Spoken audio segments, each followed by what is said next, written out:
Well, good morning, everyone, and thank you for joining us. I'm pleased to be here with Minister of Justice Mickey Amery to talk about our first piece of legislation for the fall session, the Alberta Bill of Rights, and our government's actions to safeguard the rights and freedoms of all Albertans.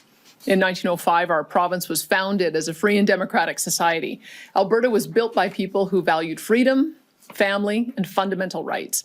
Bill 24, the Alberta Bill of Rights Amendment Act 2024, would amend the Alberta Bill of Rights to ensure rights and freedoms remain properly protected and reaffirm the values that make Alberta one of the freest places on earth.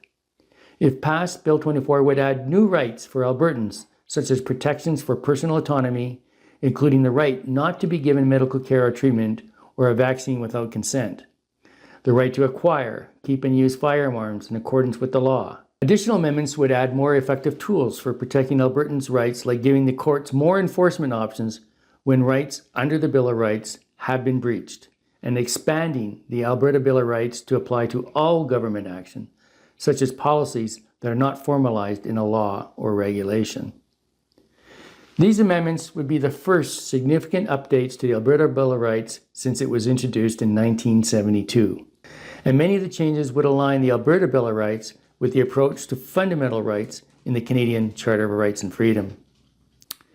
If passed, the Alberta Bill of Rights Amendment Act 2024 would add the right of the individual with capacity not to be subjected to or coerced into receiving medical care, treatment, or a procedure without consent unless that individual is likely to cause substantial harm to themselves or to others, and add the right of the individual with capacity not to be compelled or coerced into receiving any medical treatment. It adds the right to acquire and keep the firearms in accordance with the law. It adds the right to freedom of expression, which includes expressive activities beyond written and spoken language. It expands property rights by requiring government to compensate individuals or businesses if they take ownership of their property, or if a law deprives the individual or business of all reasonable uses of their property. It clarifies that any limitations on rights in any other laws that are inconsistent with the Alberta Bill of Rights cannot be enforced.